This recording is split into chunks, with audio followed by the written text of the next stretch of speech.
All right, for more on this, we're now being joined by Mr. Peter Kuznick, who is a professor of history and director of the Nuclear Studies Institute at American University. He's joining us from Washington, D.C. Sir, thank you so much for joining us on World DNA. My pleasure. Sir, of course, I want to begin by asking you, the United States has clearly outlined and authorized the use of weapons by Ukraine within Russian territory. How do you think this will affect the war? Do you think this points to a larger war? That's what we're all afraid of. There's been a series of escalations. The Ukrainian military was doing very badly. It looked like the military might collapse.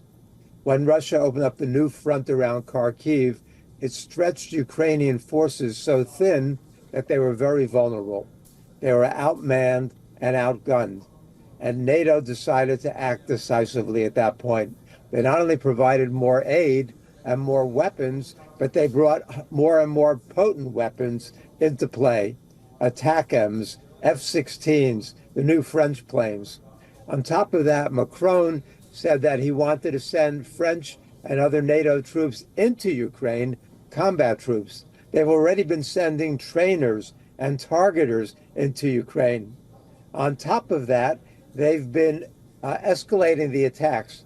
So Ukraine struck against 2 Russian early warning radar sites inside of Russia.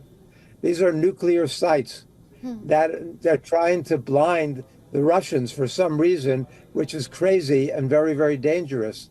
On top of that, Biden and others have now given authorization for the Ukrainians to use those advanced weapons to strike inside of Russia. This is all a very, very dangerous escalation based on the assumption that Russia has no red lines that can't be crossed, that Putin is only bluffing. Well, Russia responded not only with warnings and threats, but with tactical nuclear weapons drills inside of Russia on the Ukrainian border. What we're headed for is World War III.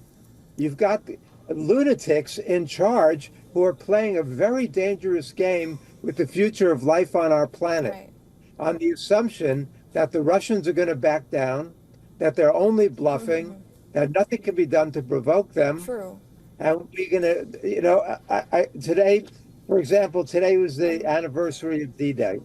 And it was used, if you looked at the American television anywhere, it's all about how the Americans won the war in Europe. And how now we learned the lesson, we've got to stand up to tyranny.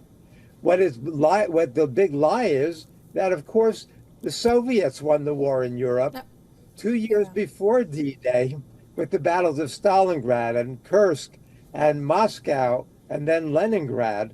Not that D-Day was not significant. It was a very heroic effort on the part of the West.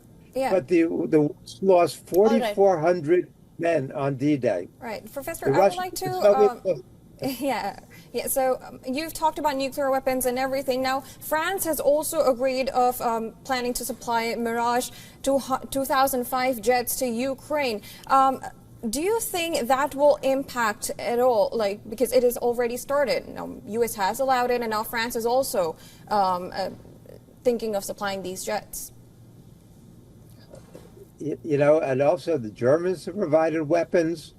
Stoltenberg says that NATO should be much more aggressive. What we need is diplomacy. Putin has said he wants to negotiate over Ukraine on his terms, right? But we should call Putin's bluff, and we should sit down and talk. What's happening now is Ukraine's position is getting weaker by the day on the battlefield. Russia's gaining more and more territory. Ukraine is never going to be able to drive the Russians out of all of Ukraine, as Zelensky says he wants. And so we need to sit down and negotiate. In the nuclear age, war is just too dangerous to be played with in this way. How do we know what Putin's final point is, his breaking point? He's been threatening to use tactical nuclear weapons. When that happens, then the West responds with tactical nuclear weapons. And as Biden himself has said, then the escalation begins, and there's probably no place to stop that before global annihilation. All right. Well, Professor Kuznick, thank you so much for joining us on World DNA with your insights on this. Always a pleasure to have you. Thank you.